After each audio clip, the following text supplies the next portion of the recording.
My name is Gabriel Foster. I am 70 years old, and I have learned that family is not about blood. It's about loyalty. Last Sunday at Easter dinner, my son and his wife demanded I sign over my house. When I refused, my daughter-in-law threw her wine glass straight at my face, cutting my cheek to the bone. As the blood ran down my shirt, my son Jason screamed, "You're being selfish!" I just smiled, drove myself to the ER, and texted my lawyer. Phase 1 is complete.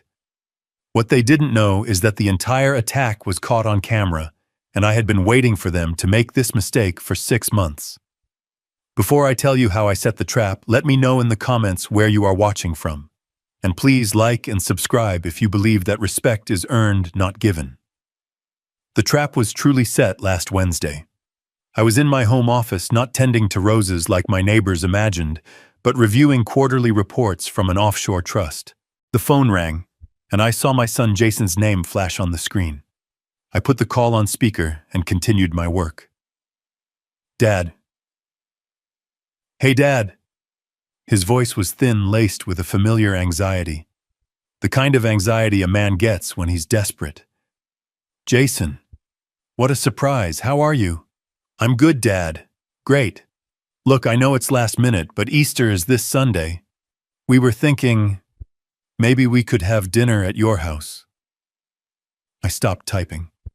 I leaned back in my leather chair and stared at the phone.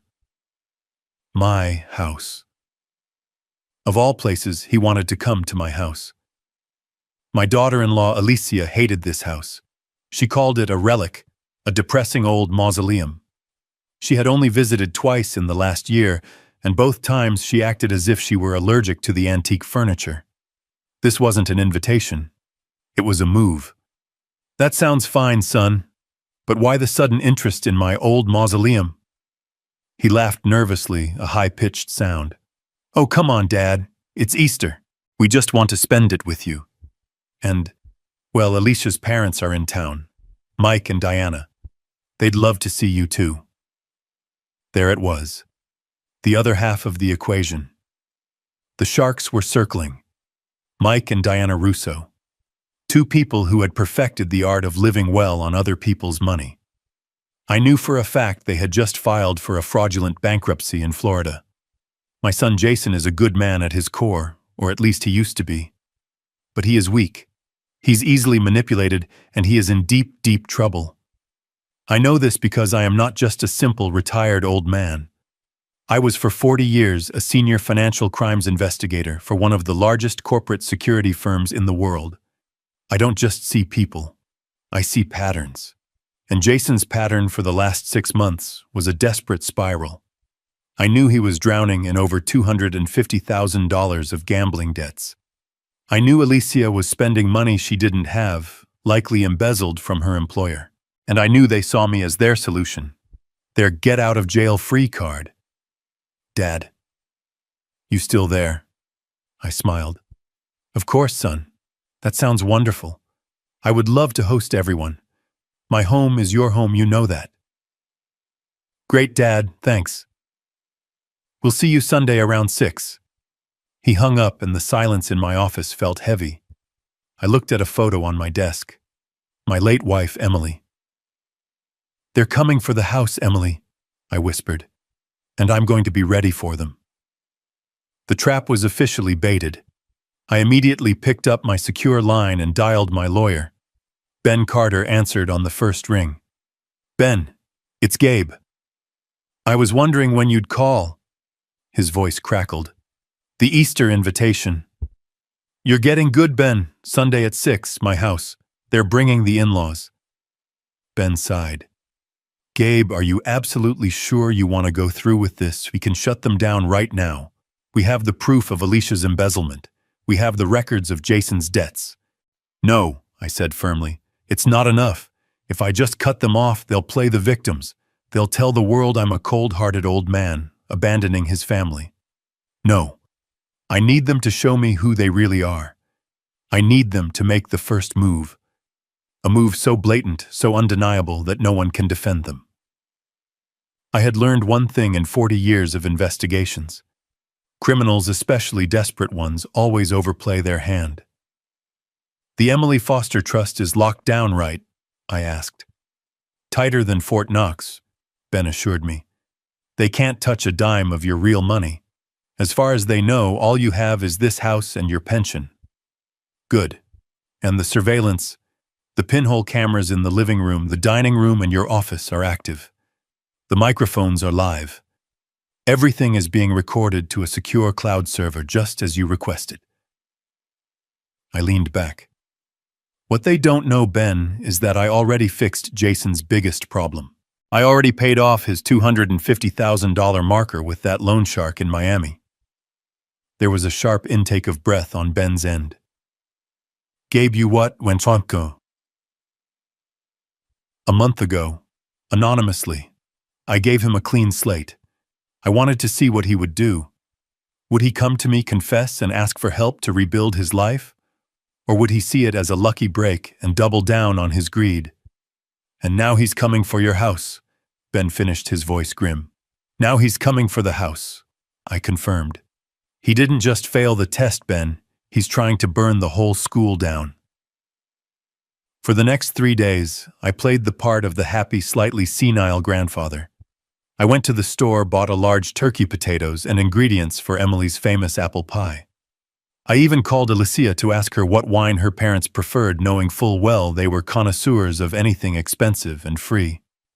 "Oh, Gabe, that's so sweet," she cooed over the phone. "Don't worry about it. We'll bring the wine. We want this to be a perfect evening."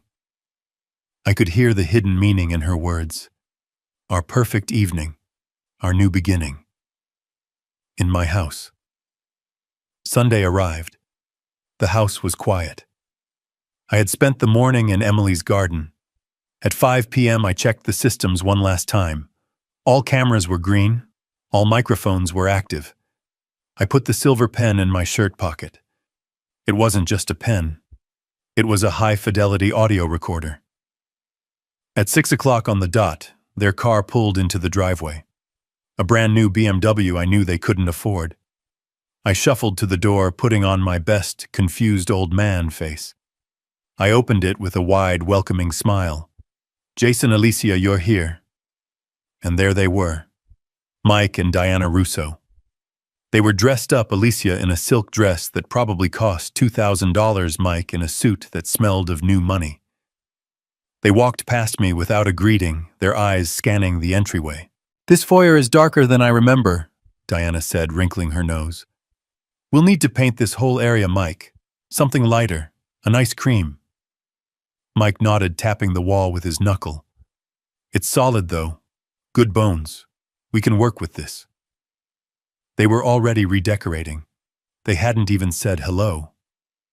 Jason looked pale. He wouldn't meet my eyes. "Hey, Dad. Thanks for having us." "Nonsense, son. Come in," I said, shuffling behind them. Alicia walked straight to the hallway bookshelf, the one holding Emily's collection of classic novels. She whispered to Jason, but the microphone in my pen picked it up clear as day. "Are you sure this is where he keeps the safe? It just looks like a bunch of dusty old books." "That's what he told me," Jason whispered back. I smiled, my heart turning to a block of ice. I had lied to Jason about the safe's location 10 years ago, just to see if he would ever try to access it. He never had. Until now. As they moved into the dining room, Diana Russo, the mother-in-law, paused by the large floral arrangement on the dining table. She leaned in, pretending to smell the lilies, and whispered to her husband. "Alicia says if he refuses to let us move in, Jason is supposed to get aggressive. Make it look like the old man is a danger to himself. Stick to the plan." I stood at the entrance of the dining room, holding the roast turkey. "Dinner is served," I announced cheerfully. "Let's begin." We sat at the dining room table. The table my late wife Emily and I had bought at a flea market 40 years ago, the one we refinished by hand in our garage.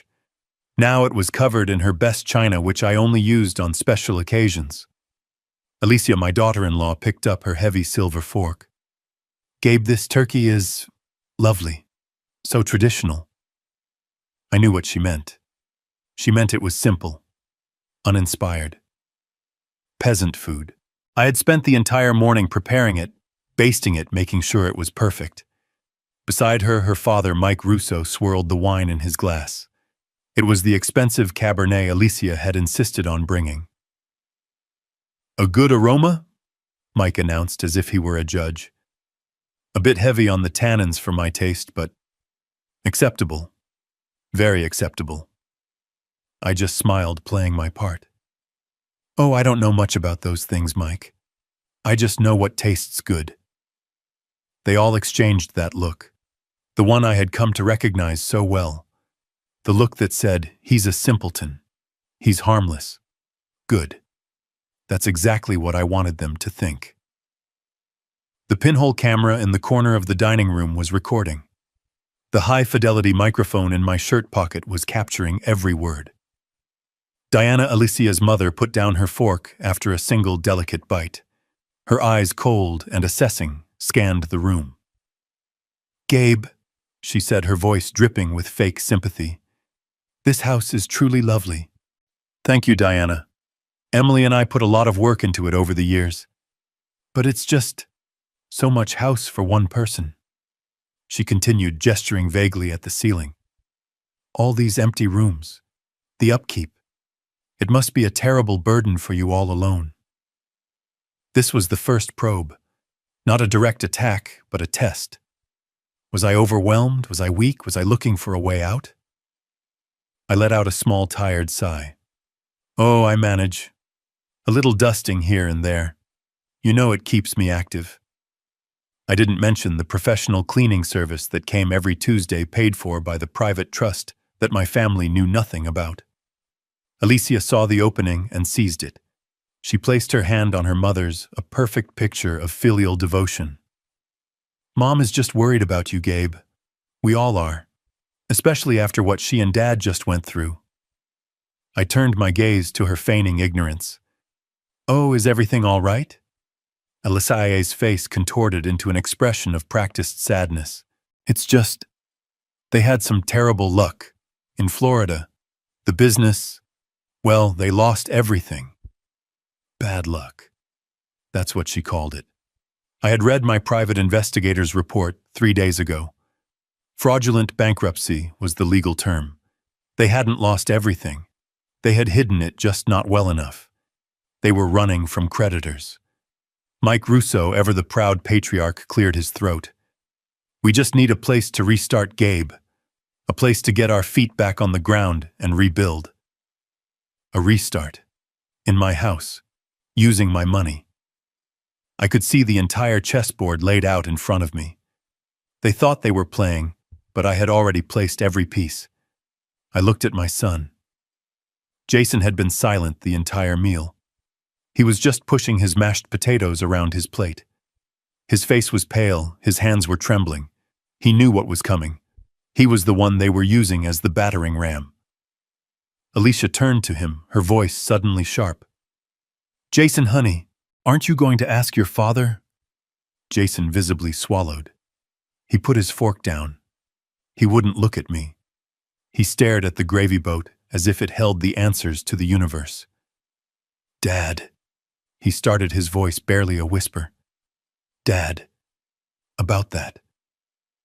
We were talking, and, well, Mike and Diana, they need a place to stay. For just a little while. And since you have all this space..." I waited. I didn't help him. I let him twist in the wind, his discomfort filling the room. "We were hoping," he finally choked out, "that they could move in here. Just temporarily, Dad. Just until they get back on their feet." Temporarily. The word of a coward. The lie you tell yourself so you can sleep at night. He still couldn't meet my eyes.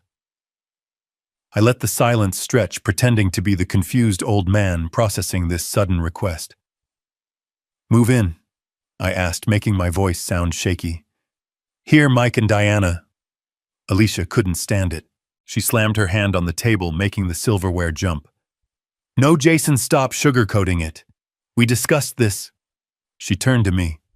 Her face, moments ago soft with fake sympathy, was now a hard mask of impatience and cold efficiency. "Gabe, they're moving in. Permanently." The room went quiet.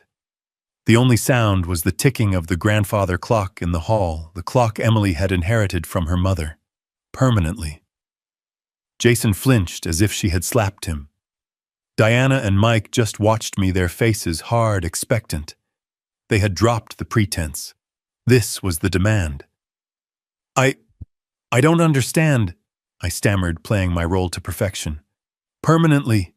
"Yes," Alicia snapped. "It makes perfect sense. They're family. And frankly, you shouldn't be alone in this big house anyway. It's not safe. You're 70 years old. You forget things. You could fall. What if something happened and no one found you for days?" There it was. The groundwork for incompetence. This was exactly what Ben Carter and I had predicted. She was already building the narrative. "So," she continued, taking a breath, "Jason and I have decided. We are all going to move in. Mike and Diana will take the 2 upstairs guest rooms. And Jason and I, will move into the master suite with you, so." My blood ran cold. The master suite. Emily's room. The room I hadn't let anyone sleep in since she passed. The room that still smelled faintly of her lavender perfume. "It's for the best," Alicia said, her voice softening into a grotesque imitation of kindness. "That way we can manage things for you." I looked at her. Manage things. "Yes, you know." She waved her hand dismissively. "The bills, the investments, the house maintenance. You're getting to that age, Gabe. You shouldn't have to worry about your finances anymore." And there it was. The kill shot. The final piece of their pathetic, transparent plan. Manage your finances. They weren't just coming for the house.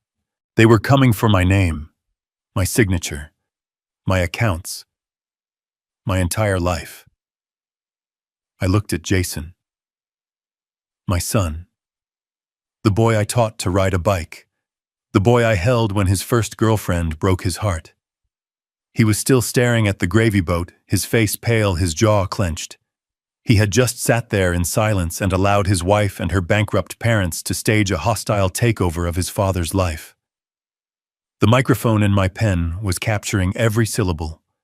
The camera in the corner was capturing every greedy, arrogant expression on their faces and every ounce of my son's pathetic cowardice. This was even better than I had imagined. I heard the words, "Manage your finances." The arrogance of it hung in the air, thick and suffocating, more potent than the smell of the turkey. She had finally said it. The quiet part.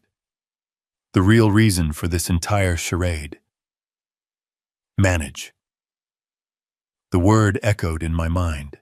The same word I used to hear in boardrooms when a larger company was preparing a hostile takeover of a smaller one.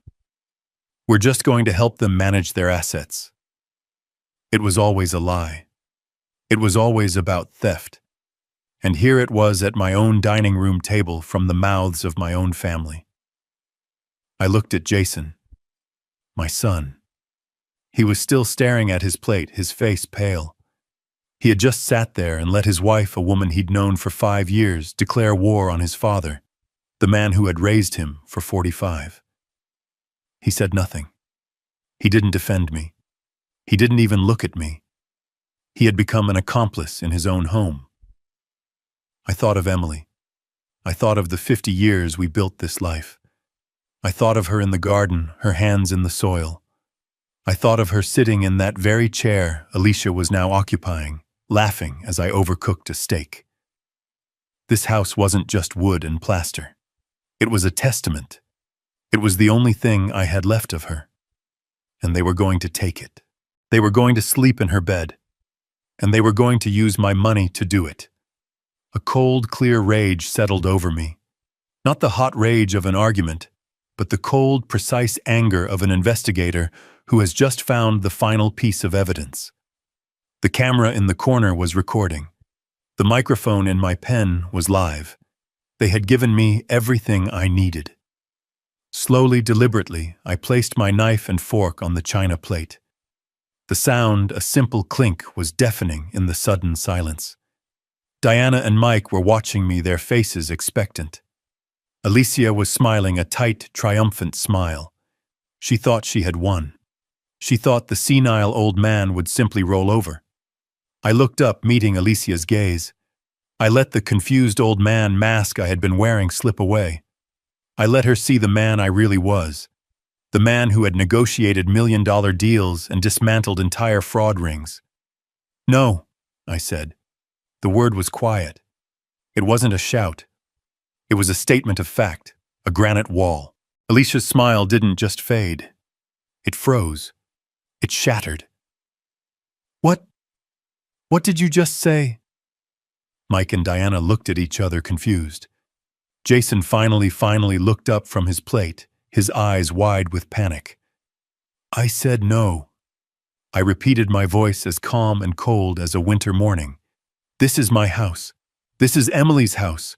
Your parents, Alicia, are not moving in here. You are not moving in here. And you are certainly not managing my finances." For a second, there was absolute silence. Alicia's mind was racing. I could see her recalculating. This wasn't part of the plan. The old man was supposed to be weak. He was supposed to cry, to bargain, to be grateful for their help. Jason was the first to break. He shot up from his chair so fast it almost toppled over. His face, which had been pale with cowardice, was now a deep, blotchy red of shame and anger. "You're being selfish!" he screamed. The words hit me harder than any wine glass ever could. Selfish. Me. The man who had quietly paid off his $250,000 gambling debt just last month. The man who had funded his failed startup 5 years ago with a $100,000 loan I never intended to collect.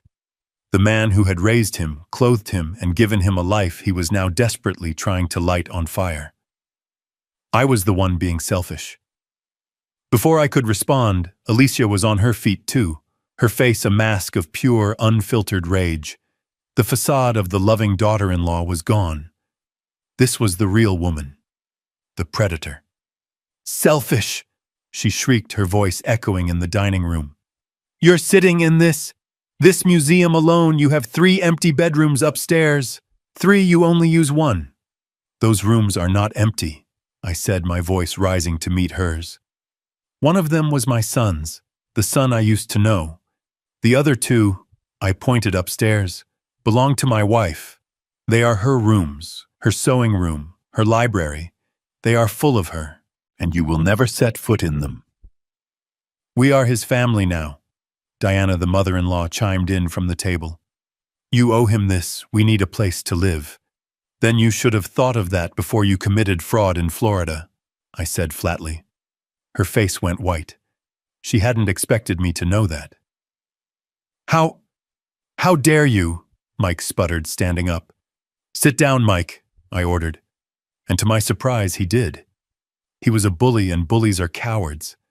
I stood up slowly, placing my napkin on the table. I was done. The experiment was over. The trap had been sprung. "This dinner is over," I said, my voice leaving no room for argument. "I want all of you out of my house. Now." Jason looked at me, his eyes pleading. "Dad, wait, please. You don't understand. I need this. You have to help us." "Help you?" I asked. "Help you steal my home. Help you commit me to a nursing home, which was your next step. Help you forge documents to declare me incompetent." "I know the plan, Jason. I've known it for 6 months." His face collapsed. The blood drained from it. He knew that I knew. Alicia, however, was not done. She was trapped. A cornered animal. And cornered animals are the most dangerous. "You can't prove any of that, you old fool," she screamed. "It's our word against yours. Who are they going to believe, a loving family, or a confused, selfish, senile old man who is a danger to himself?" "We'll see," I said, turning my back on them. "This discussion is over." I took one step toward the kitchen to call the police. I never made it. I heard the gasp from Jason. I heard the scrape of the chair. I heard Alicia's final guttural scream of rage. "You can't turn your back on me!" I turned around just in time to see the crystal wine glass, the one filled with expensive Cabernet, flying through the air, aimed directly at my face. I turned my back on them. It was a deliberate final gesture. This discussion is over. I took one step toward the kitchen. My plan was simple: go to the phone, dial 911, and have them removed for trespassing. The legal, clean way. But I never made it to the second step. Behind me, I heard a sound that was not human, a guttural scream of pure, cornered rage. "You can't turn your back on me!" Alicia shrieked. I heard the scrape of her chair on the hardwood floor. I heard Jason's tiny, terrified gasp. "Alicia, no!" I turned slowly. Not fast enough to dodge, but just in time to see it. It seemed to happen in slow motion. The crystal wine glass, the one her father had been critiquing, was in her hand. The dark red Cabernet, the color of blood, sloshed inside it. Her face was a mask of hatred twisted beyond recognition. She wasn't the sophisticated, calculating woman from moments before. She was a wild animal. "You old fool!" she screamed again. And then she threw it. Her arm snapped forward, and the glass flew across the 10 feet that separated us. I watched it tumble end over end, the red liquid catching the light of the chandelier. And in that split second, I made a choice. I could have dodged. I'm 70, but I'm not slow. I saw it coming. I could have turned my head, raised an arm, stepped aside. But I didn't. I stood perfectly still. I needed this. I wanted this. Their plan was to paint me as senile, confused, a danger to myself. An old man's confused stories against the word of a loving, concerned family. It was a risk, but this was not a story. This was evidence. This was assault. This was the final nail. The glass struck my face with a wet, shocking impact. It wasn't the wine that hurt. It was the shattering. The crystal, beautiful and expensive, exploded against my right cheekbone. I felt a sharp electric pain, as if I'd been stung by a dozen hornets. My glasses, the thin wire-rimmed pair Emily had picked out for me, were ripped from my face. I saw them fly off into the periphery and heard them clatter somewhere on the floor. Then came the second wave of sensation. The cold, stinging wine splashing across my face, into my eyes, and down the front of my white shirt. And immediately after, the hot, sudden rush of blood. The sharp rim of the glass, the base perhaps, had caught me high on the cheekbone, just under my eye. It wasn't a scratch. It was a cut. A deep one. I could feel the blood, hot and thick, welling up instantly and beginning to trace a path down my face into my mustache and dripping onto my collar. The room went utterly, profoundly silent. The only sound was the drip, drip, drip of my blood onto the polished hardwood floor. I didn't move. I didn't even blink. I just looked at them. Alicia stood frozen, her arm still half raised, her mouth open in a perfect O of shock. She hadn't expected to hit me. Or perhaps she hadn't expected me to let her hit me. She was horrified not by what she had done, but by the fact that she had lost control so completely. Her parents, Mike and Diana, were statues. They weren't rushing to help. They weren't screaming in horror. They were just watching. Their faces were pale, their expressions blank. They were calculating. I could see their minds spinning, trying to figure out how this new variable fit into their plan. It didn't. And Jason, my son.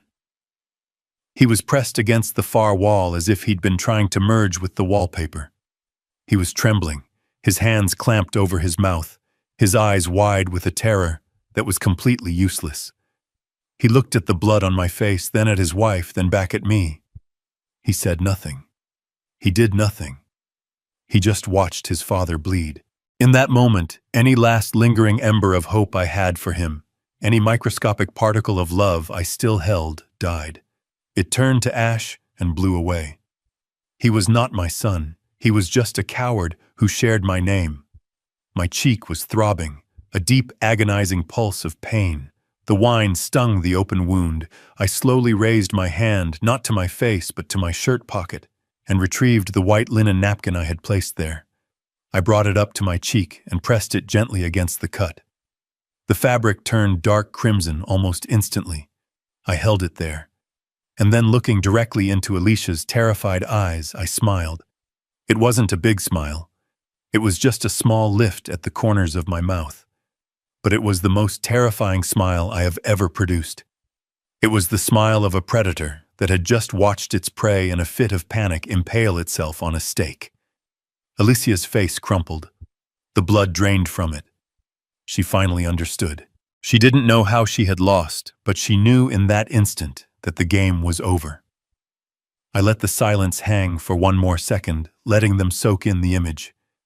The old bleeding man smiling. Then I spoke. My voice was calm, clear, and steady, not a trace of pain or fear. "Thank you, Alicia," I said, my voice cutting through the silence. "You just completed this for me." Her knees buckled. She grabbed the back of a chair to hold herself up. "What? What does that mean?" I didn't answer her. I turned my gaze to my son, who was still pressed against the wall. "Jason," I said. He flinched as if my voice were a whip. I hope this was all worth it.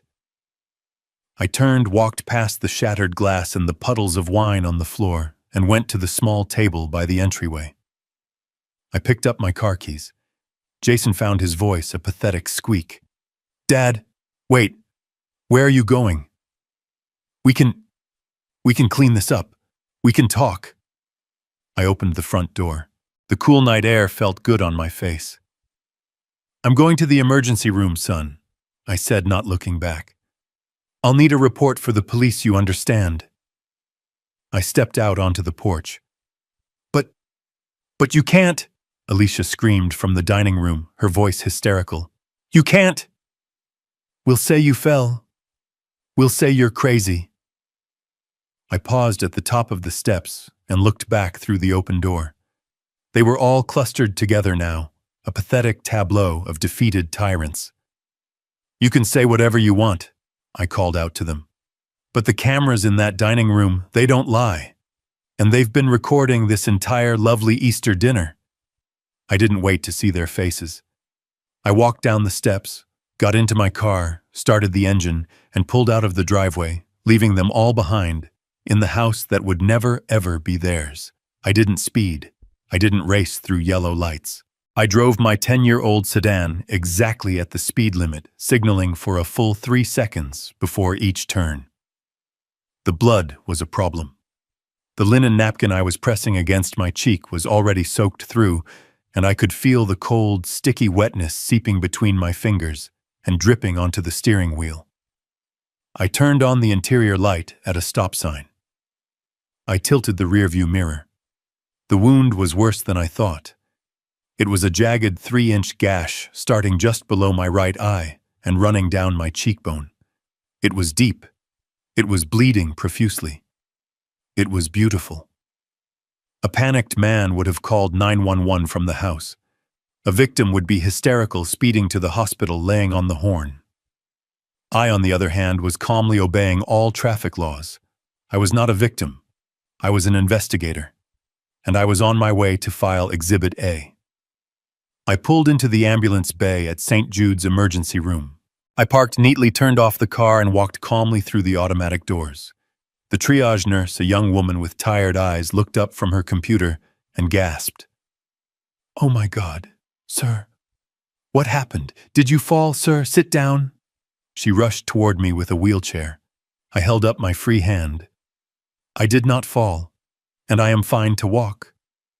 I stood in front of her desk, letting the bright fluorescent lights illuminate my bloody face and my wine-stained shirt. This was the most important part.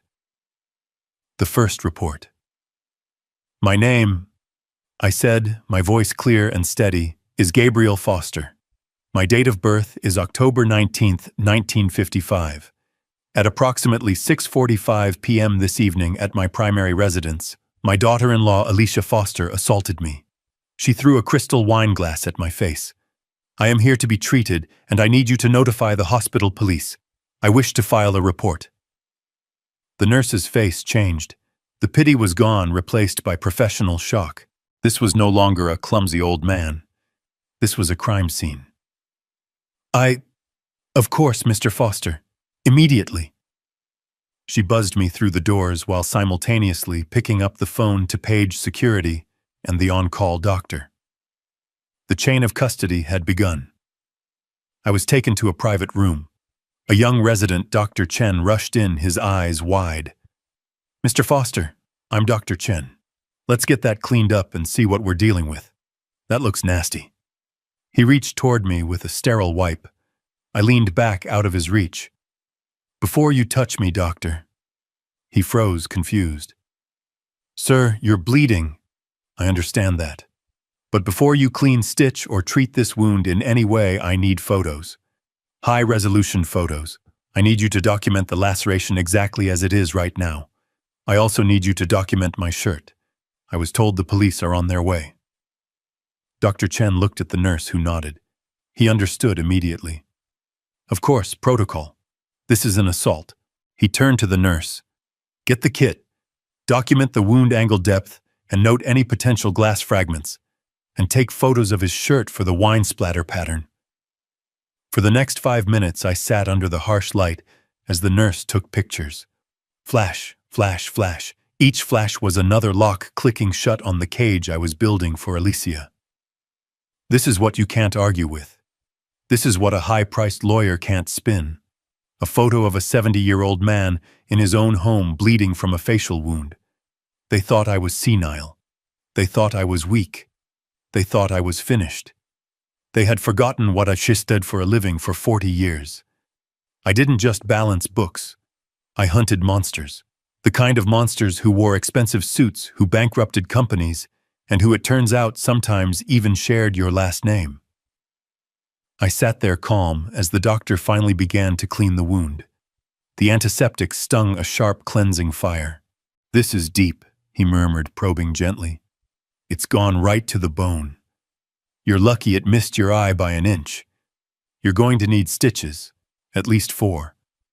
4 is fine, I said. I don't need it to be pretty. As he worked threading the needle, I thought about Jason. My son. My weak, pathetic son. He had stood there pressed against the wall watching his wife assault his father and had done nothing. This wasn't just about a house. I had known for 6 months that this was coming. I had been tracking their finances. I saw the $20,000 credit card charges from Alicia. I saw the wire transfers from Jason's account to an offshore gambling site.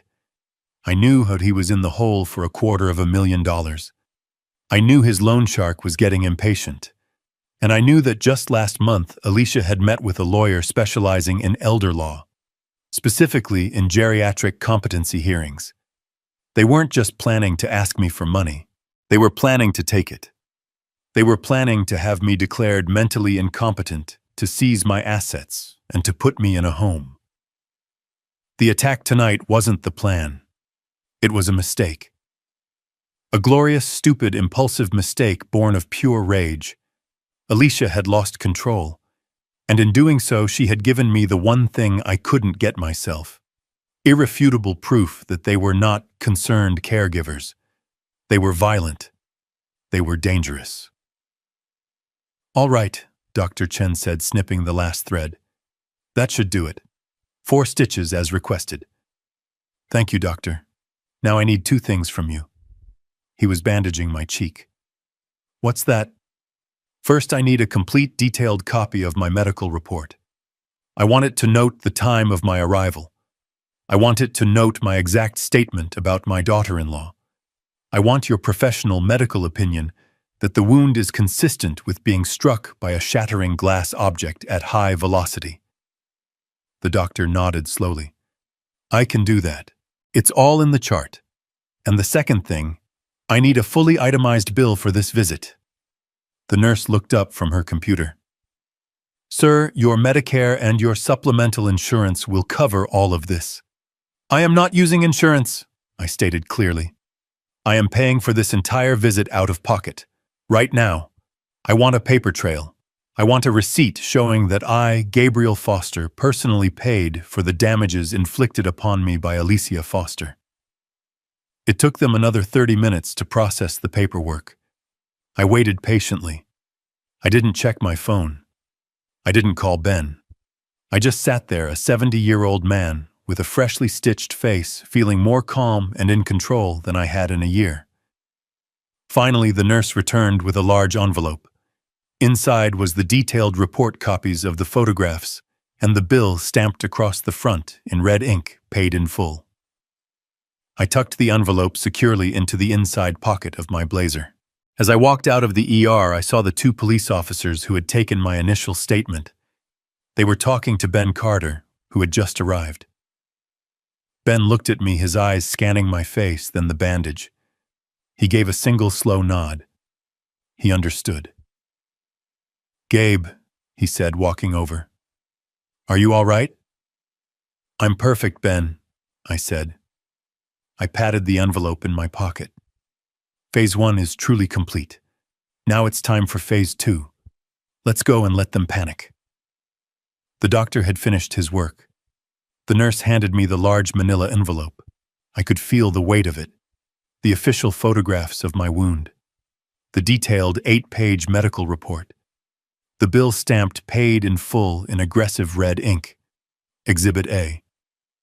My hand was steady as I took it. The adrenaline from the attack had faded, replaced by something else. A cold, quiet, methodical focus. It was a feeling I recognized. It was the feeling I used to get right before a raid, right before we dismantled a decades-long financial conspiracy. The hunt was on. I pulled out my phone. The screen was smeared with my own drying blood from the drive over. How fitting. They thought I was a victim. A victim would be crying. A victim would be calling Jason, begging for an explanation, for an apology. A victim would be weak. I am not a victim. I am an investigator. I opened my secure messaging app, the one Ben Carter had installed 6 months ago. My thumbs, steady as a surgeon's, typed out the message. Ben, Phase 1 is complete. I am at St. Jude ER Room 3. 4 stitches. Wound documented by staff. Photos taken. Medical report secured. Bill paid in full. I hit send. I thought about what they were doing right now back at the house. Were they celebrating, panicked, cleaning the blood off the floor, huh? My blood. I imagined Alicia scrubbing the floor, furious, humiliated. I imagined Jason pacing, wringing his hands, the picture of useless cowardice. I imagined Mike and Diana Russo, the 2 vultures who had started this, already calculating their next move. He said there were cameras. I could almost hear Alicia shrieking. Did he mean it? It didn't matter. Whether they believed me or not, they were trapped. My phone buzzed. Ben. The ER is mandated to report a violent assault. The officers should be there any minute. I am 5 minutes out. Remember the plan, Gabe. Do not press charges. Not yet. I typed back a single letter. Why? Of course I wouldn't press charges. Not yet. That would be far too simple. That would be mercy. Pressing charges now would show my hand. It would mean I was fighting back. No. I needed them to believe I was broken. I needed them to believe I was a terrified old man too scared to do anything. I needed them to get comfortable. I needed them to get arrogant. I needed them to make more mistakes. The curtain to my ER room slid open with a rattle of plastic rings. 2 uniformed officers stepped in. One was older Officer Riley with a gray mustache and the exhausted, cynical eyes of a man who had seen everything. The other was younger Officer Chen, alert with a notepad already in his hand. "Mr. Gabriel Foster," Officer Riley asked. His voice was a low rumble. I adopted the mask. I slumped my shoulders. I looked down at my hands. I let my voice tremble just a little. Yes, that's me. We received a call from the triage nurse. Officer Chen said, his eyes scanning my bandaged face. She stated you reported an assault, that you were struck in the face with a glass object. I nodded, not meeting his gaze. Yes, but it was a misunderstanding, a family argument. It got out of hand. Officer Riley let out a heavy sigh. He had seen this 1,000 times. The victim already making excuses for the abuser. Sir, this, he pointed to my face, is not a misunderstanding. The doctor's report states laceration to the bone consistent with high-velocity impact from a weaponized object. Sir, we need you to tell us exactly what happened. Who did this to you? I took a shaky breath. It was my daughter-in-law, Alicia Foster. Your daughter-in-law, Riley repeated, writing it down. And what was the argument about? Just family things, I whispered. She's been under a lot of stress. Her parents are visiting. I don't think she meant to do it. She just snapped. She didn't mean it. My internal voice was sharp, sarcastic. She didn't mean to scream that I was a selfish old fool. She didn't mean to demand my house. She didn't mean to throw a 1-pound chunk of crystal at my eye. Oh, she meant it. She had just failed to finish the job. Mr. Foster, Officer Riley said, his tone softening with a frustration I recognized. The frustration of dealing with a victim who won't save himself.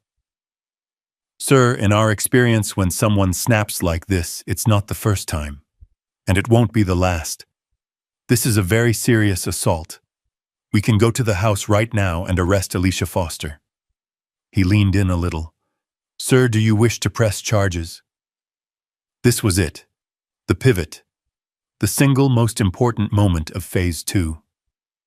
I looked at him, my eyes wide with what I hoped looked like pure, unadulterated terror. I let a tear well up. Press charges, I whispered, as if the concept was foreign. Against Alicia, my son's wife. Yes, sir, it's your right. We can issue an emergency protective order. Get her out of the house. I started to shake my head slowly at first, then more vigorously. No, I can't do that. Please. Sir, Officer Chen interjected gently. She could have blinded you. If you don't do this, you are telling her that what she did was acceptable. You don't understand, I pleaded, my voice cracking. She's my family. Jason, my son. It would destroy him. And where would I go? I live in that house. If I do this, they'll kick me out. I'm 70 years old. I'm an old man. I have nowhere else to go. Please, just let it go. I put my face in my hands, a perfect imitation of a defeated man. I had laid it on thick. The poor, terrified, dependent old man, the very role they had been trying to force me into for 6 months. Now I would wrap myself in it like a shroud. Riley and Chen exchanged a look of pure, unadulterated frustration. They saw a classic, tragic case of elder abuse, a victim too institutionalized, too frightened, too weak to fight back. Sir, Riley said, his voice hardening, we can't force you to press charges, but you cannot go back to that house tonight. It is not a safe environment. Do you have a friend, a relative, someone who can take you in? Before I could answer, a new voice cut through the room. He does. Ben Carter walked in. He wasn't dressed like a flashy lawyer. He was dressed like my lawyer. An old-school 3-piece wool suit, an understated tie, and a briefcase that probably cost more than my car. He radiated the kind of quiet authority that makes police officers straighten their spines. Officers, thank you for your time. I'm Ben Carter. I'm Mr. Foster's attorney. Riley and Chen immediately stood a little straighter. This was no longer a simple domestic dispute. Ben walked over and put a hand on my shoulder. I kept my head down, playing my part. Gabe, are you all right? I came as soon as I heard. Ben, I whispered, my voice thick with fake emotion. They want me to arrest Alicia. I can't. Ben, I can't. It's family. It's Jason's wife. Ben patted my back. It's all right, Gabe. You're in shock. You don't have to decide anything right now. He turned to the police. His tone was now crisp, professional. Officers, my client is clearly traumatized and not in a state to make any decisions regarding prosecution. He is also, as you noted, not safe in his own home this evening. He will be staying with me at an undisclosed location until we can sort this matter out. I will be handling all his communications from this point forward. Officer Riley nodded clearly, relieved to be passing this mess off to a high-priced lawyer. Very well, counselor. That's a good plan. He handed me a small pamphlet. Sir, here are some resources for victims of domestic violence. Please, for your own sake, read it and reconsider. People like this, they don't stop. They only escalate. Thank you, officer, I murmured, taking the pamphlet with a trembling hand. Thank you for your kindness. They left. The moment the curtain slid shut, I stopped shaking. I straightened my back. I wiped the fake tears from my eyes and looked up at Ben. The weary, terrified old man was gone. Gabriel Foster, the investigator, was back. Did they buy it?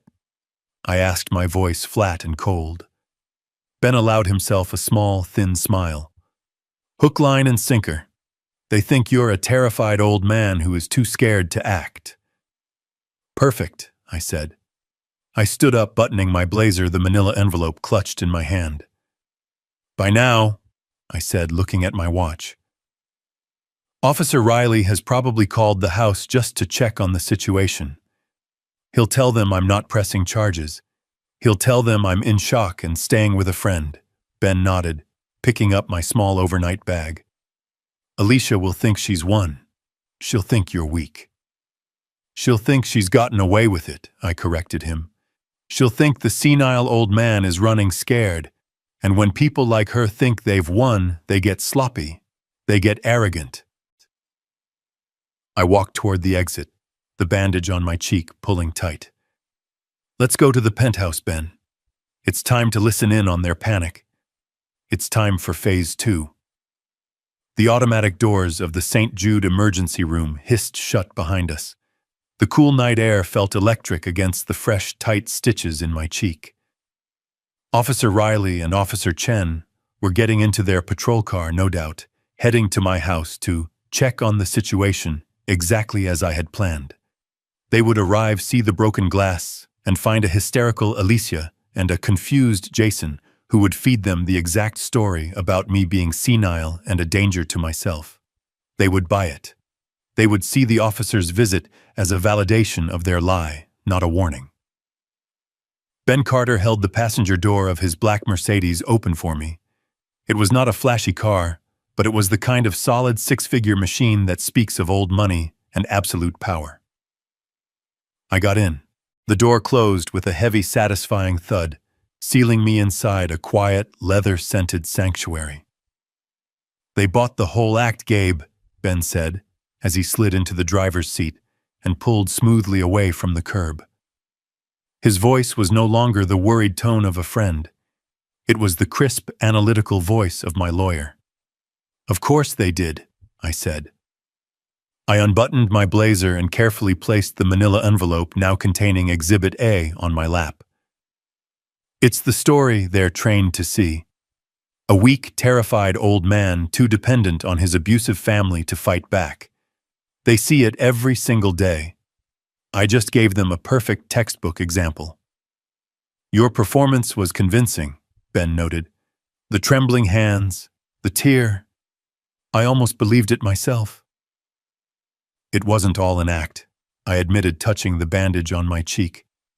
The anesthetic was beginning to wear off, and a dull, heavy ache was setting in. But it was necessary. You and I, Ben, we know how these things go. If I had pressed charges tonight, this would have become a simple, he said, she said, domestic dispute, a misdemeanor assault. Alicia would get a fine, maybe some anger management classes. Ben nodded, his eyes on the road.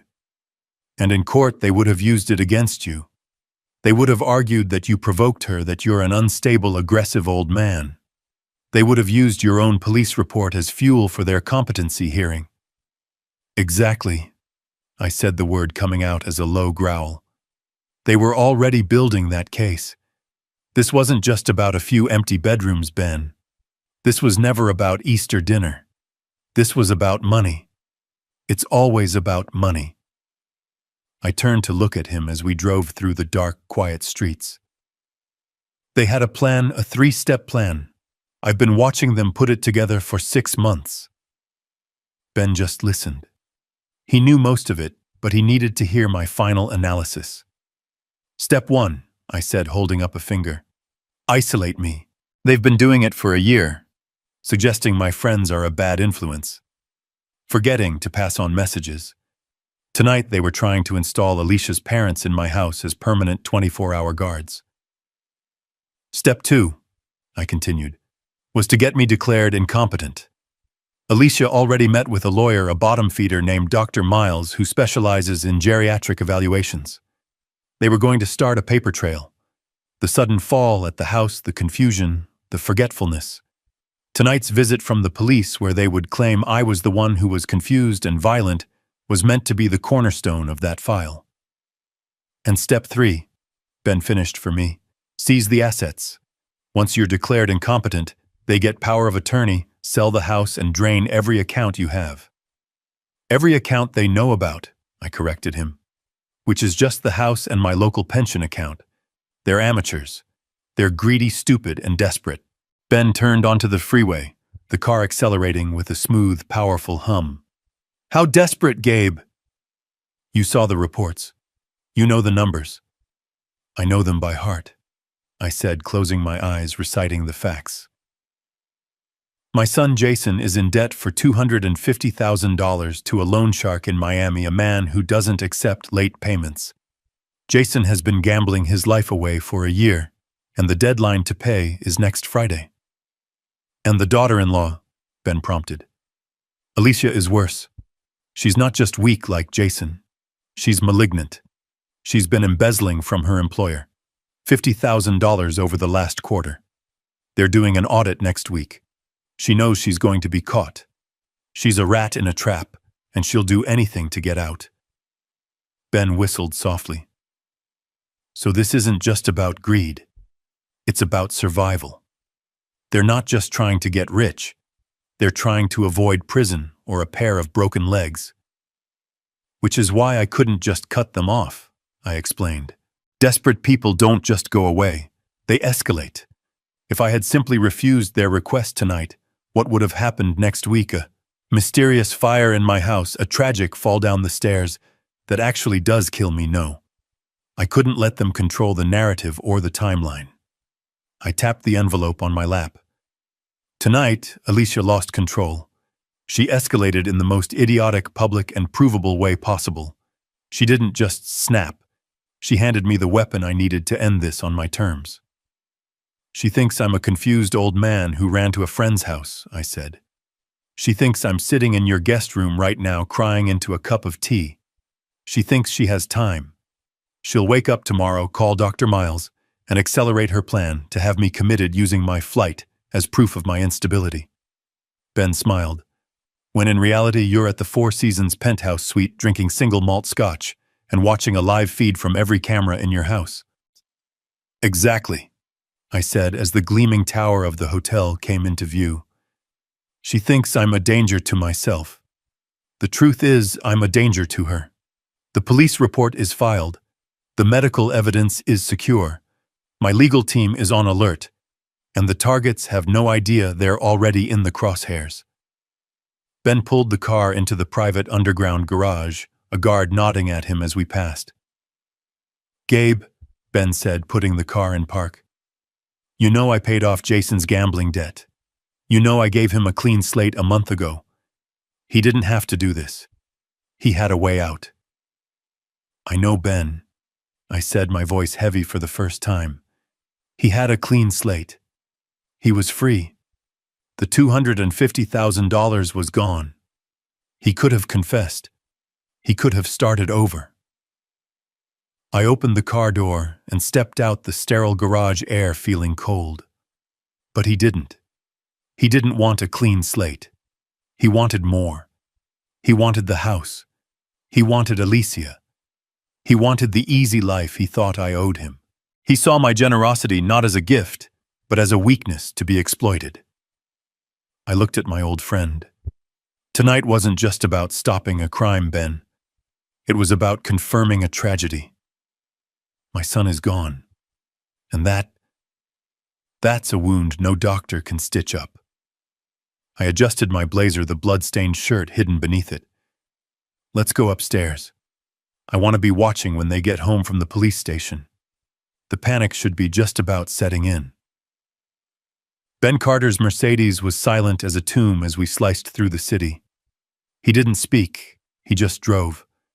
He understood that I needed these moments to transition from the wounded old man in the ER to the man I was now, the man I had always been.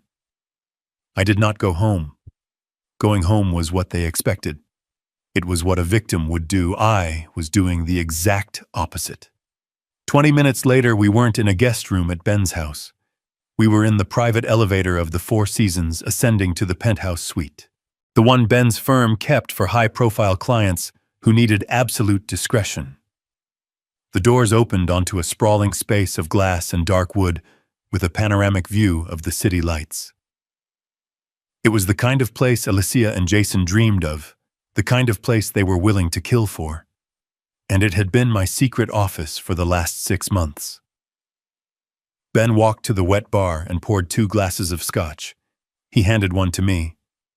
"Phase 2, he said, raising his glass. "To phase 2, I replied, the expensive liquor barely registering a burn.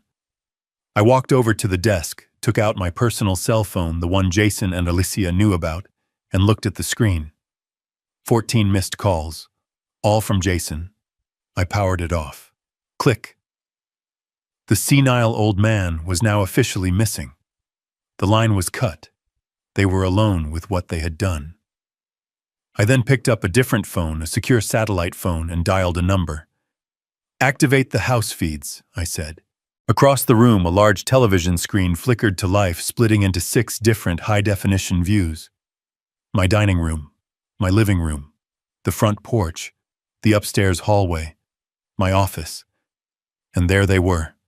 The camera in the dining room showed a scene of absolute chaos. My blood was a dark stain on the hardwood floor.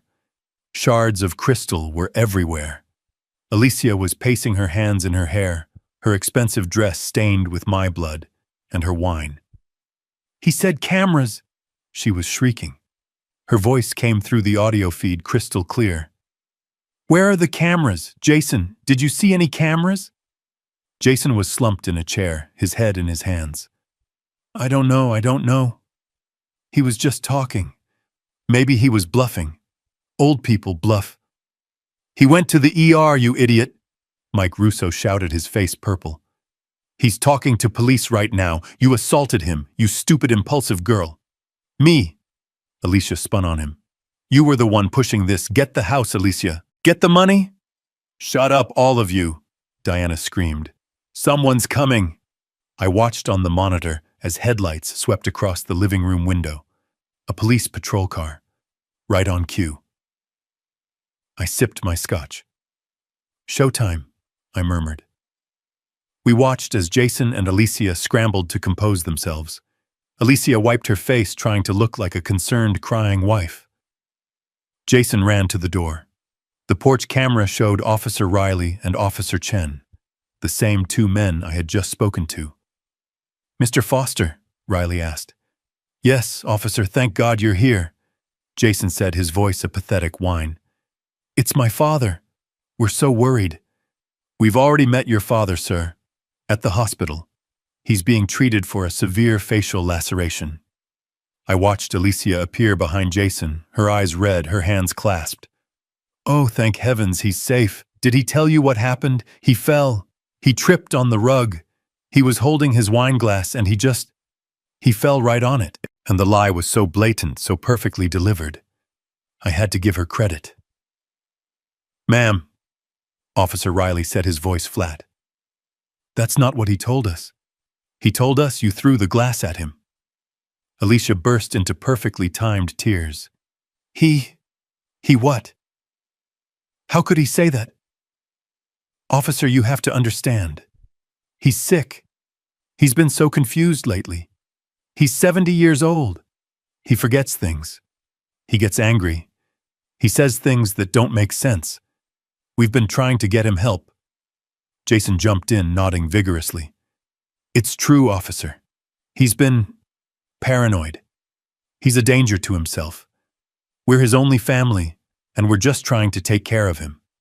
We would never ever hurt him. I looked at Ben. He was smiling. And there it is, Huss, Ben said quietly. They've just lied to 2 police officers. They've officially filed a false report. And they've confirmed their entire strategy on a police body cam. On the screen, Officer Riley looked skeptical, but he was just a patrolman. He refused to press charges, ma'am. He said he was scared and was going to stay with a friend. Alicia's face registered a flash of pure triumph. Scared. He was scared of her. Oh, the poor man, she sobbed. He's just so confused. Thank you for telling us, officer. We'll try to find him. We just want him to be safe. The officers left. Jason closed the door. Alicia's tears stopped instantly. She turned to Jason, her eyes blazing. He's running. The old fool is running scared. Find out which friend he's with. And call Dr. Miles now. We're accelerating the timeline. I settled into the deep leather armchair, the penthouse suite silent around me, the glass of 12-year-old scotch cool in my hand. Across the room, the 60-inch screen glowed, split into 6 feeds, a perfect high-definition view of the battlefield I had just fled. The audio from the dining room microphone was so clear I could hear the ice melting in the glasses they had abandoned. Ben Carter had just left, satisfied with the night's work. Phase 1 was complete. Now it was time to watch. On the monitor, I saw the blue and red lights of the patrol car flash across my living room windows, then disappear as Officer Riley and Officer Chen drove away. The moment my front door clicked shut, the silence in that house was broken. Alicia, who had been a picture of tearful, victimized concern for the police, transformed. Her face pale and angelic for the officers turned into a mask of pure reptilian rage. I watched her spin around and shove Jason hard against the wall. He called the cops! She shrieked, her voice a low, vicious hiss. He called the cops, Jason, on me. He's not scared. He's not confused. He's fighting back. Jason, my son, just rubbed his shoulder, his eyes wide with a terror I recognized. But it wasn't terror of me. It was of her. Alicia, what do we do? What do we do now? He's gone. He's with that lawyer. They believed us right. They believed the senile story. It doesn't matter what they believed, she spat, pacing back and forth, her bloody wineglass still clutched in her hand. He has that cut on his face. He has a report. He's building a case, you idiot. We're done. No, Jason said, his voice shaking. No, we're not done. We just have to move faster, that's all. Faster. Alicia stopped pacing. She looked at him. Faster. How? We accelerate, Jason said, his voice gaining a desperate thin strength. We were going to do this slowly. We were going to build the incompetency case over weeks. We don't have weeks. We have hours. We have to make sure that by tomorrow morning, he is the crazy one, not us. He pointed a shaking finger at the phone. Call Dr. Miles, now. Alicia stared at him, a slow, predatory smile spreading across her face. Dr. Miles, but we're not supposed to use him unless it's a real emergency. This is a real emergency, Jason yelled. The old man is on the loose with a lawyer. We have to establish the narrative first. We have to make sure that when he does talk, everyone already thinks he's insane. Call him. I leaned forward in my chair, sipping my scotch. Dr. Miles, the quack doctor from Palm Beach, the one whose license was under review for overprescribing opioids. My investigator had flagged him 3 months ago. Of course, that's who they would use. I watched on the monitor as Alicia took a deep, shuddering breath. She composed her face, pinching her own cheeks to make them red, rubbing her eyes until they were raw. And then she dialed. When she spoke, her voice was a masterpiece of manufactured hysteria. "Dr. Miles." "Oh, thank God you answered." She was sobbing. It was a perfect performance. "It's Alicia Foster. We spoke last week. About my father-in-law, Gabriel." She paused, listening. It's so much worse than we thought. He's had a complete psychotic break. He got violent. He threw his wine glass against the wall and he fell on it." I almost choked on my drink. "He fell on it. Brilliant." "Yes. He cut his face. He's bleeding. We tried to help him. We tried to calm him down, but he hit me, doctor. He hit me and then he ran away." She was building her own counter-assault charge. Smart, but not smart enough. "He's missing," she cried into the phone. "He's 70 years old, he's bleeding, he's confused, and he's out there alone. We're terrified he's going to hurt himself or someone else." Yes, we need you to file the paperwork. The emergency competency hearing, the psychiatric hold, immediately. We'll pay, of course, we'll pay your full fee. Double. Just, please find him. Get him into a secure facility where he can't hurt himself." She hung up the phone.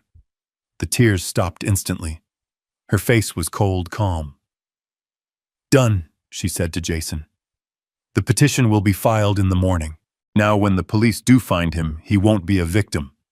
He'll be a missing at-risk senior. They'll drag him straight to a psych hold. Now the money." Mike and Diana Russo, who had been silently watching from the corner, like two vultures, finally spoke. "That's smart, honey," Diana said. "But what about the money?" "We're still broke. The hotel?"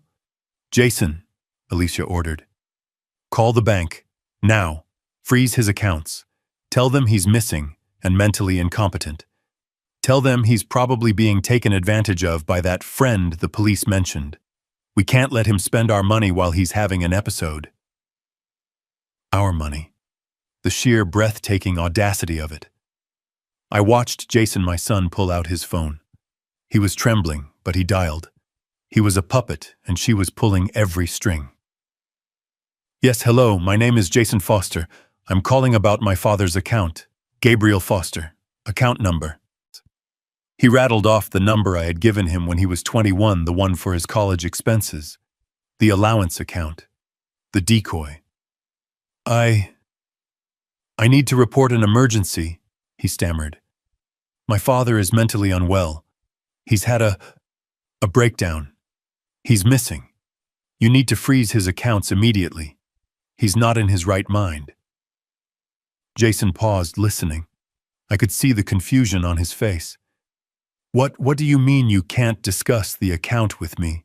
He listened again, his face going from pale to a sickly green. "No, that's not possible. What do you mean he was just there? He's missing, I just told you." Another long, agonizing pause. Jason looked like he was going to be sick.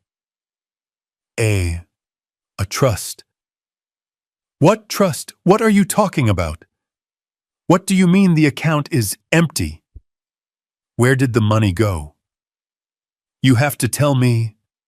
He was yelling now, pure panic in his voice. "What do you mean I'm not an authorized party? I am his son. I am his only—" He stopped. He listened for one final terrible moment. Then he slowly lowered the phone from his ear. He didn't hang up. He just let his arm drop to his side. "Jason," Alicia asked, her voice sharp. "Jason, what is it?"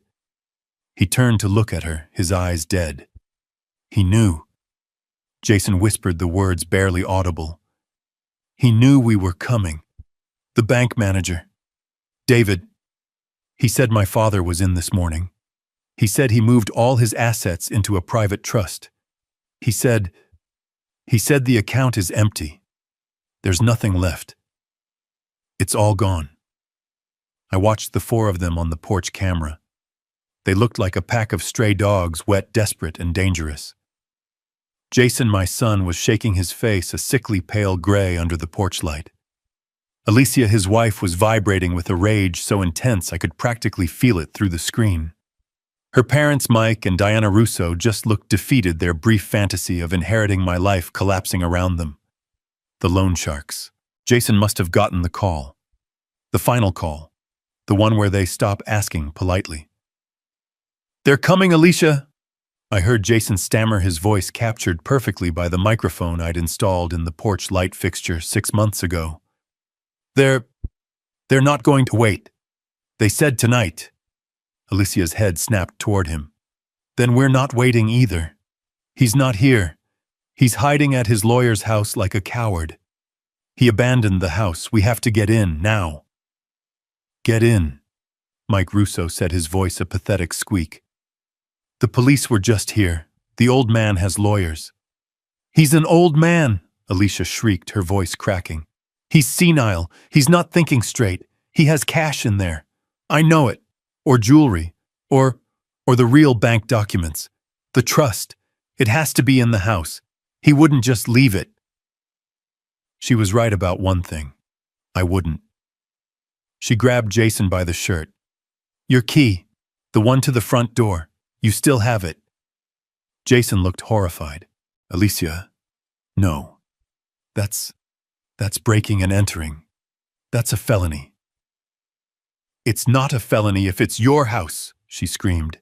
"And it will be your house. He's your father. He's just confused. We're just going inside to wait for him to make sure he's safe. Now open the damn door, Jason, or I swear I will break a window." I sat back in the leather chair in the penthouse suite, a glass of scotch swirling in my hand. I watched my son, my 45-year-old son, the man I had taught to fish, and to tell the truth, make his final choice. He trembled. He looked at his wife, at his desperate in-laws, and then at the door to my house. The house he grew up in. The house his mother died in. He pulled the keys from his pocket. "He didn't even change the locks." Alicia muttered, a note of triumphant contempt in her voice. "He is stupid. He is senile. He ran away." "Oh, Alicia. My dear, stupid Alicia. I hadn't changed the locks because I wanted you to come back. I needed you to. An assault charge can be argued. It's messy. But felony breaking and entering. While I'm not here, with intent to steal. That, my dear, is what we in the business call a clean bust." I watched on the foyer camera 1, as Jason's shaking hand fumbled with the key. It took him 3 tries to get the deadbolt to turn. Click. The door swung open. They didn't hesitate. They poured into my foyer like seawater into a sinking ship. They stood there for a moment, breathing heavily, their eyes darting around the dark, silent house. They were in. They had crossed the line. "Okay." Alicia immediately took charge, her voice a low, urgent hiss. "Here's the plan. Jason, you check the living room. Look for a floor safe, anything. Behind the paintings, under the rugs. Dad, you and Mom, go upstairs. Go through everything. The attic, the closets under the mattresses, especially the master bedroom. That's where he slept with Emily. That's where the most valuable stuff will be." My blood went cold. The master bedroom, Emily's room. I switched the main monitor to camera 4, the one in the upstairs hallway. I watched as Mike and Diana Russo, 2 greedy, bankrupt parasites, took the stairs 2 at a time.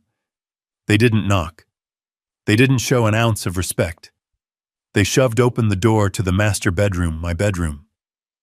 Emily's sanctuary, and flicked on the lights. I hit the zoom. I watched Diana Russo, a woman who hadn't worked an honest day in her life, walk straight to Emily's antique wardrobe. She pulled the doors open and plunged her hands into the neatly folded sweaters Emily's sister had packed away after the funeral. She pulled them out, sniffed them with disgust, and threw them onto the floor. "Nothing. Just worthless, moth-eaten old lady clothes." Mike was more methodical. He went straight to Emily's nightstand, the one where she kept her reading glasses and her book of poetry. He pulled the drawer out completely, dumping its contents onto the carpet. Loose change, a dried rose, a bottle of prescription pills from 10 years ago.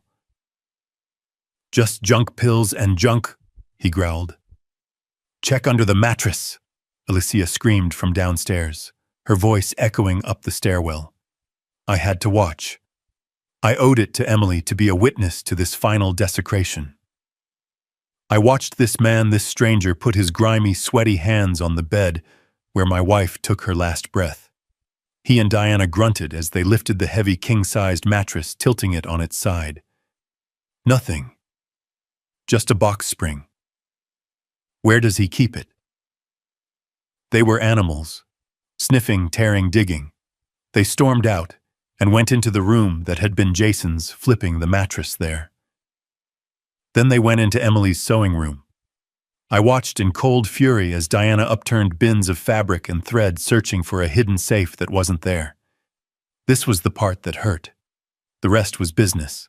This was personal, and they would pay for every second of it.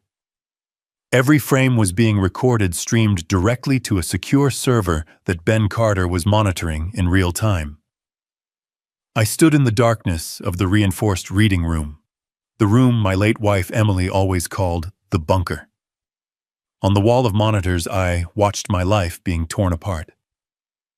Camera 4 upstairs showed Diana Russo emptying Emily's jewelry box onto the bed, her hands moving fast, pocketing a pair of pearl earrings that had been my grandmother's. Camera 3 in my office showed Alicia. She was on her hands and knees in front of the wall safe, pounding her fists against the steel. "Think, Jason, think," she was shrieking, her voice tinny through the microphone. "What's the code?" "His anniversary. June 21st. Beep, beep, beep." The small red light on the keypad flashed. Access denied. Jason was just standing behind her, wringing his hands, the picture of a useless coward. "I don't know, Alicia. I don't know. Try his birthday, October 19th. Beep, beep, beep. Access denied. You useless idiot!" she screamed. She was crying now, not tears of sadness, but of pure, greedy frustration. "It's all in there and we can't get it. He's won. The old fool has won." I looked at Ben Carter, who was standing next to me in the dark. Beside him stood two men in suits, Detective Miller and Detective Sanchez. They had been waiting patiently with me for the last 20 minutes, watching this entire home invasion unfold. "I think," I whispered to Miller, "we have established intent." Miller gave a grim nod. I leaned forward to the small broadcast-quality microphone on the console. It was time. I pressed the button, and my voice, calm and amplified, filled the office just outside our hidden door. "It's Emily's birthday, Alicia." Alicia froze. Her head snapped up. Jason stopped breathing. "The code is 0814, August 14th, the day you never bothered to remember." A sound came out of Alicia, a high-pitched animal scream of pure terror. She scrambled backward, falling over the pile of my first edition books she had thrown to the floor. "Who's there? Who said that?" Jason was white as a sheet. "Dad, is that the intercom?" "He's watching us," Mike Russo bellowed from the upstairs hallway. I saw him on camera 4, frozen, his hand still inside Emily's antique armoire. "He's in the walls. It's a trap." "It was always a trap, Mike," I said, my voice now booming through the entire house, through speakers in every room. "From the moment you accepted the invitation. What did you think this was, an inheritance? From the monitors I saw them all bolt." Mike and Diana clattered down the stairs, shoving past each other. Jason and Alicia scrambled out of the office. They all converged on the front foyer, a tangled mess of panicked limbs clawing at the front door. Jason grabbed the deadbolt. He twisted it. It didn't budge. He twisted it again. Click, click, click. It's stuck," he yelled, rattling the handle. "It won't turn." "It's not stuck, Jason," my voice echoed around them. It's a 1.5-inch steel bolt tied directly to the security system. It's a magnetic lock, and I just activated it. You're not going anywhere. They were sealed inside. My mice. In my maze. I looked at Ben. I looked at the detectives. I nodded. Gentlemen, shall we? I pressed a button on the security panel, and the wall panel disguised as a mahogany bookcase slid open with a heavy pneumatic hiss. The four of them were huddled by the front door, like frightened animals staring as the wall itself opened. I stepped out into the hallway first, bathed in the light. Ben Carter stepped out beside me, his briefcase in hand. Detective Miller and Detective Sanchez stepped out behind us, their badges clearly visible, their hands resting calmly on their belts. "Hello, family," I said. Jason made a small choking sound. "Dad, you were here. The whole time, the hotel. I let out a small laugh. "The Four Seasons. Oh, that was just a reservation, son. A digital breadcrumb for you to follow, to make you believe I was running scared. You thought I'd run, you thought I'd hide." I took a step closer. They flinched. "I wasn't hiding, Jason. I was waiting. I was waiting right here in my wife's reading room. The room you all thought was just a closet. I needed you here. I needed you to cross this threshold on your own. I needed you to commit a felony. And you did. All of you. Magnificently."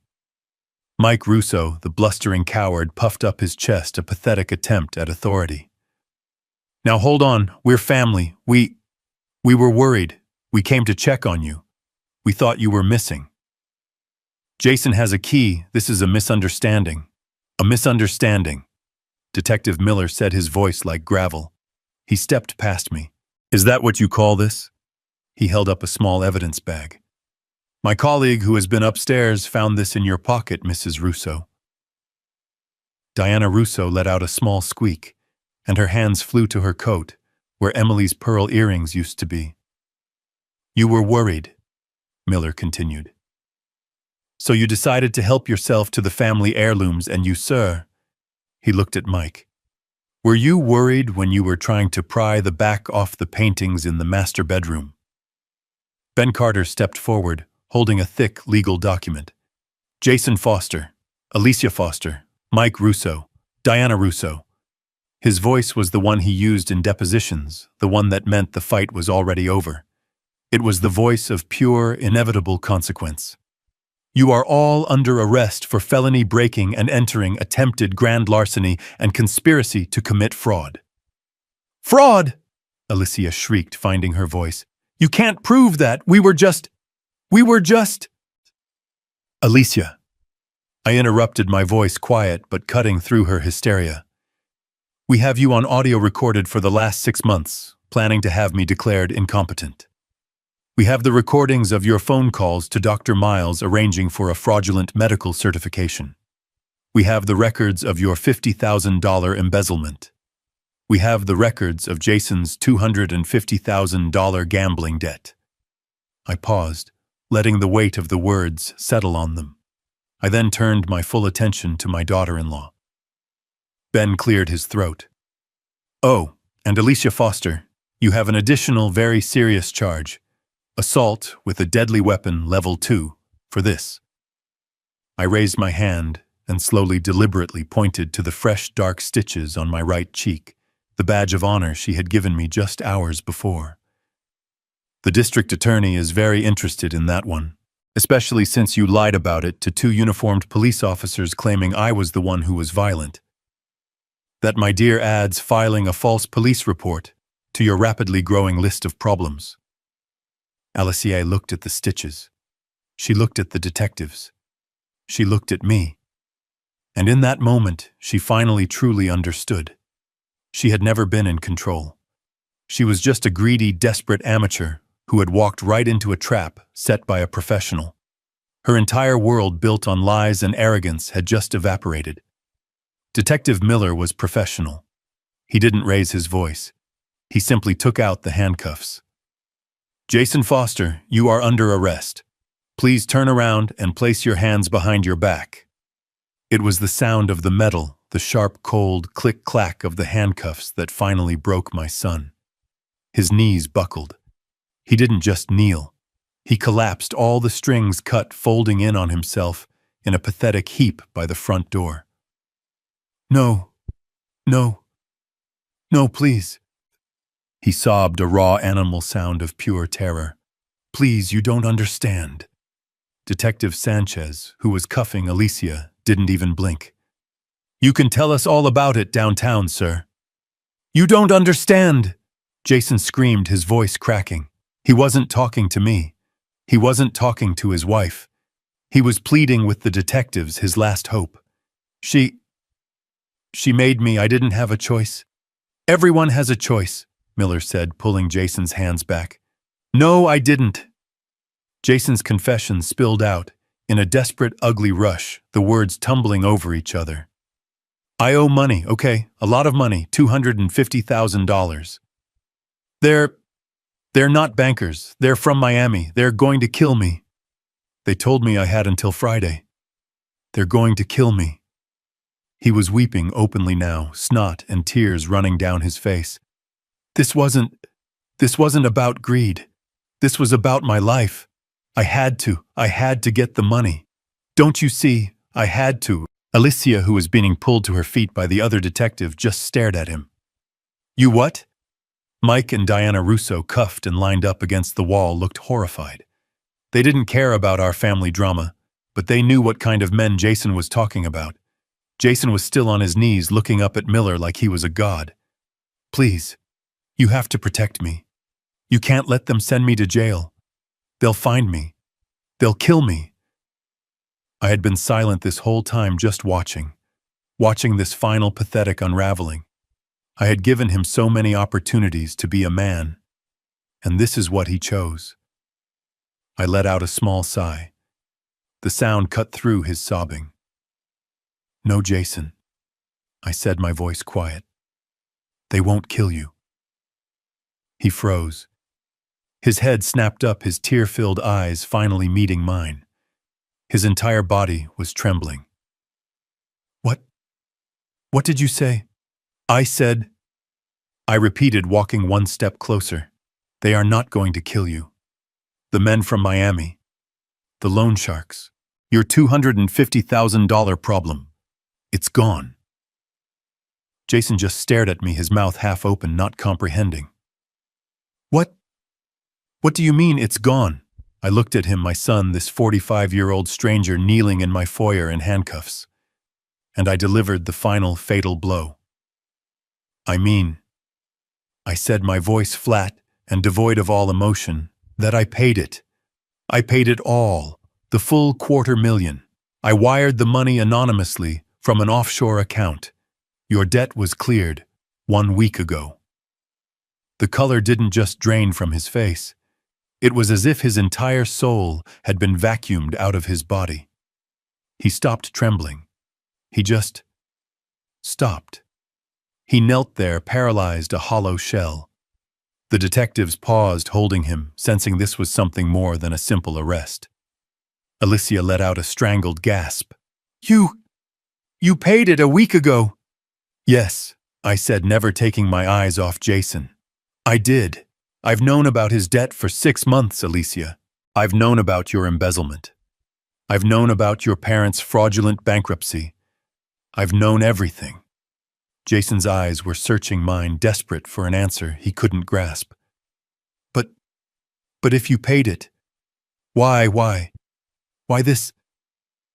I knelt down just once to be on his level, to look him in the eye as a father one last time. Because I was testing you, son.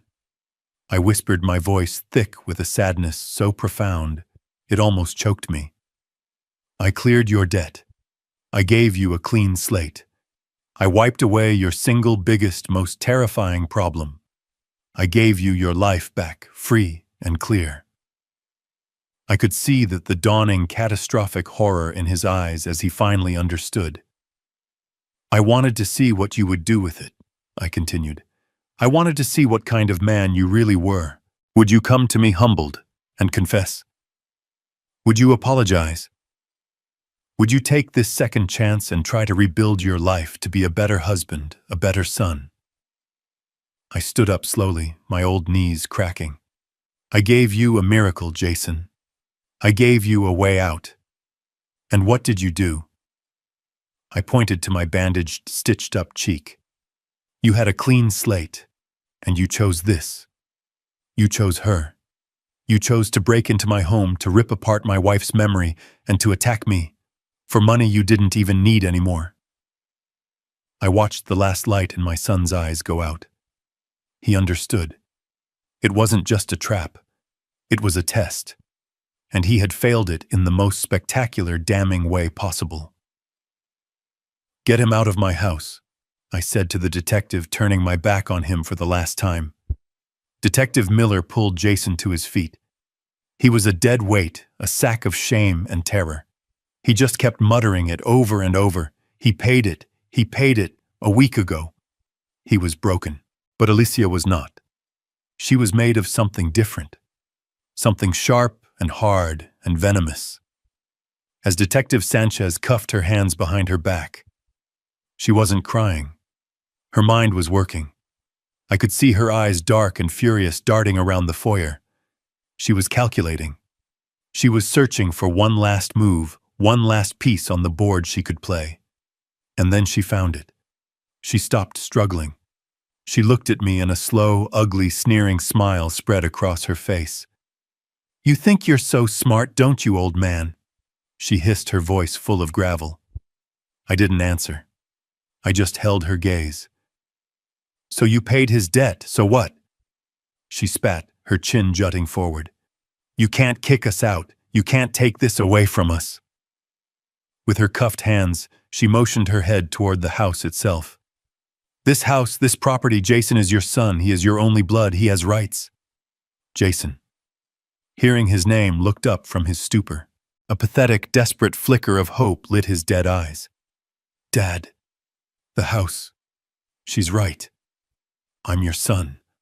Alicia saw the opening and lunged, pulling against the detective's grip. We'll see you in court, Gabe. We'll sue for it. We'll tie you up in litigation until you're dead. A son has a right to his father's property. You can't just disinherit him. We'll take this house and we will sell it, and you will have nothing. She was screaming now, her voice echoing in the high-ceilinged foyer. It was her last desperate gamble. She truly believed that in the end the law would reward her husband's bloodline. That's when Ben Carter, who had been watching this all unfold with a kind of clinical detachment, stepped forward. He didn't raise his voice. He didn't need to. He simply adjusted his cufflink. Actually, Mrs. Foster, he said, his voice cutting through her hysteria with the clean, cold precision of a surgeon's scalpel. He does not. Alicia froze. What? He has no rights. Ben continued, opening his briefcase. Legally speaking, Jason Foster has about as much claim to this property as I do, which is to say, none at all. What are you talking about? Alicia shrieked, looking wildly at Jason, then back at Ben. He's his son. He was my son, I said, my voice quiet. But he made a choice 5 years ago. I walked past the detectives. I walked to the wall safe in my office, the one Alicia had been pounding on just minutes before. My hands were steady. I entered the code. 0814. Emily's birthday. The date my daughter-in-law, in her infinite greed, had never bothered to learn. The safe beeped, and the heavy steel door swung open. Alicia and Mike Russo gasped, their eyes wide.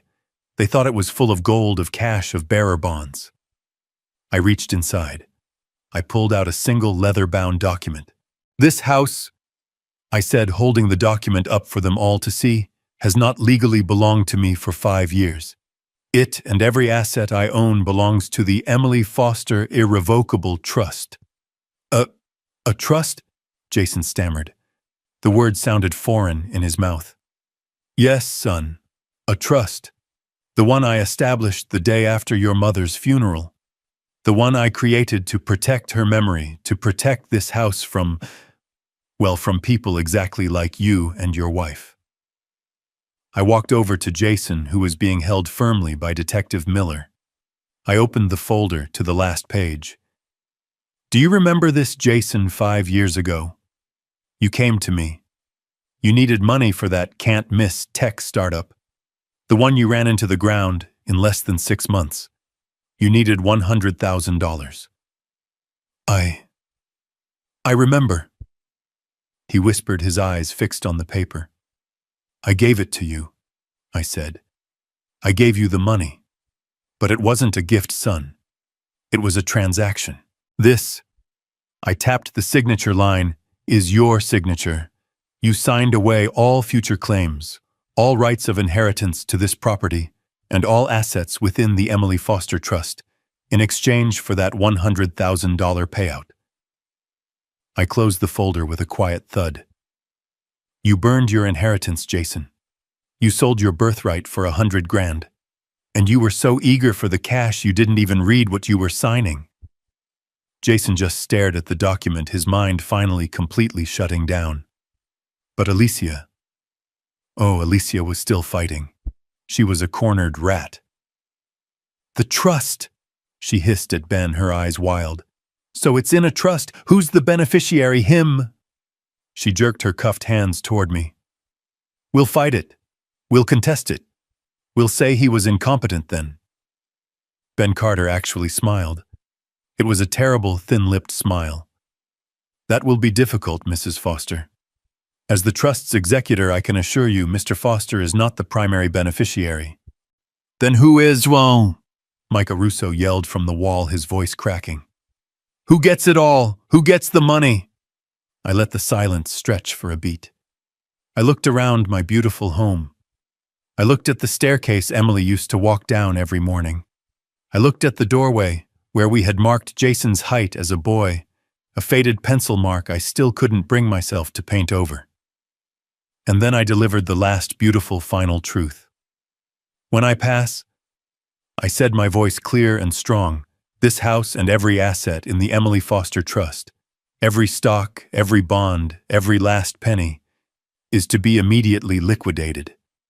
I paused. And the entire proceeds, all of it, are to be donated in full to the St. Jude Children's Research Hospital. In Emily's name. Alicia didn't scream. She didn't cry. She just deflated.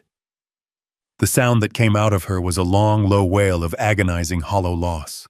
It was the sound of a gambler who had just watched her final all-in life-or-death bet get swept off the table. She hadn't just lost the house. She hadn't just lost the money. She realized in that one horrible, clarifying moment that she had committed assault fraud and now faced prison, all for a prize that was never, ever hers to win. You get nothing, I said quietly, as the detectives began to lead them out the door. You never did. The trial, when it finally happened, was not a trial. It was a foreclosure.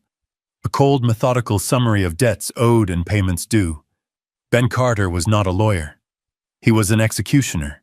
He didn't make arguments. He just laid out the evidence piece by piece on a sterile table for the jury to see. There was the high-definition video from the dining room camera. The 6 silent, agonizing minutes where Jason sat staring at his plate while his wife and her parents planned the hostile takeover of my life. There was the crystal-clear audio from the microphone in my pen, where Alicia's voice, sharp and greedy, called me a senile old fool who needed to be managed. And then there was the main event. Exhibit A. Ben placed the 8x10 photographs from the St. Jude emergency room on the projector. My face split open. The dark, neat stitches. He placed those photos right next to the police body cam footage from 10 minutes later. The footage of Alicia, her face a perfect mask, of tearful, desperate concern, telling Officer Riley that I was confused and had fallen on the glass. The jury didn't even deliberate. They were out for 45 minutes. It was just long enough for them to have a courtesy cup of coffee before ruining their lives. Jason was first. He stood before the judge, a hollowed-out man. He had lost 50 pounds in pretrial detention. He didn't look at me, not once. He just stared at his cuffed hands on the table. The judge called his actions a profound and baffling betrayal of the most fundamental human decency. 5 years state prison. For conspiracy to commit fraud, felony, breaking and entering, and perjury for lying to the police. He didn't react. He just nodded a slight, jerky motion, as if he had known this was the only possible end since the moment I told him I had paid his debts. Then came Alicia. Oh, Alicia had one last performance left in her. She cried. She begged. She tried to blame Jason. She blamed his gambling debts. She blamed her parents. She even blamed me for trapping her, for not just giving them the money when they asked. The judge was an older woman about my age with eyes that looked like they had seen every lie a human being could tell. She listened patiently. And when Alicia was finally done with her desperate sobbing monologue, the judge leaned into her microphone. "Mrs. Foster," she said, her voice quiet but filling the entire courtroom. "You did not just assault an old man, you assaulted your father. You did not just plan fraud. You architected a plot to psychologically torture and steal the dignity of the man who provided for your husband. You are a predator." 8 years. 8 years for assault with a deadly weapon, conspiracy to commit fraud, and attempted grand larceny. She screamed. She screamed that it wasn't fair, that I had tricked her, that she was the victim. She was still screaming that it wasn't her fault, as the bailiff pulled her hands behind her back and led her away.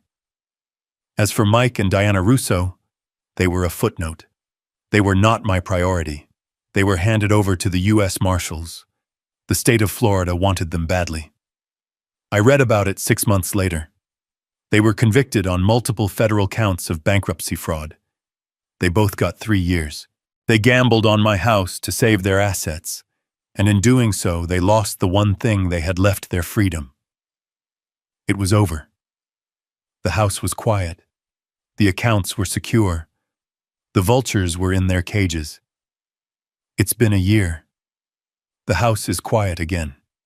Quieter than before. I'm sitting in Emily's garden. Her roses are in full bloom this spring. The air is sweet. I find I spend most of my days out here now. The silence is no longer heavy with conspiracy. It is just peace. I trace the thin white line on my right cheek. The scar has faded, but it's still there. The doctors did good work, but some things are meant to leave a mark. It doesn't hurt anymore. It's just a reminder. A reminder of what happens when you mistake kindness for weakness. A reminder of how close I came to losing everything. I lost my son. I must be clear about that. There was no victory in his conviction. I watch the footage from the trial, sometimes the footage from the cameras in my home. I watch his face when I told him I had paid his debts. It was not the face of a monster.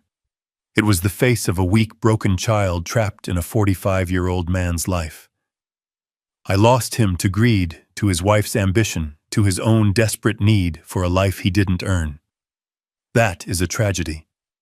But I did not lose my wife. I did not lose Emily. I protected her memory. I protected this house, this garden, this sanctuary she built. They did not get to sell it. They did not get to sleep in her bed or throw her books on the floor. Her memory remains intact. Her legacy is safe. And now so are many others. The Emily Foster Irrevocable Trust did its job.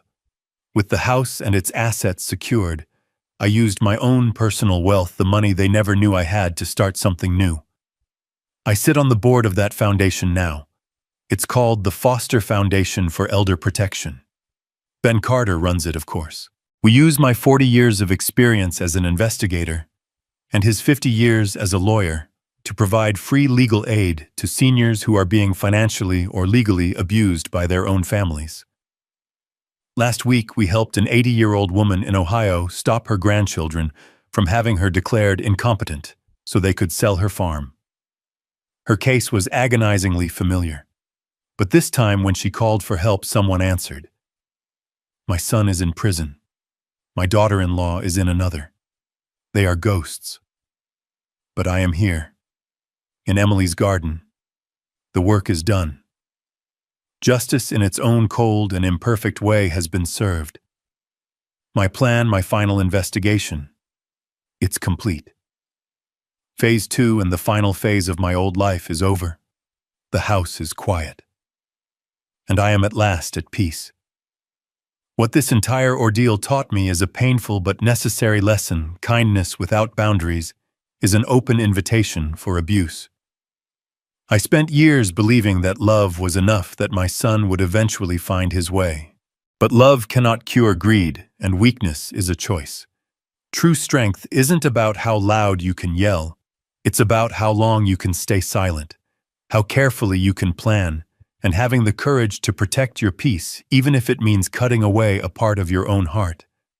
Never let anyone, especially family, mistake your quiet dignity for weakness. What would you have done in my position? Let me know your thoughts in the comments below, and please like and subscribe for more stories just like this one.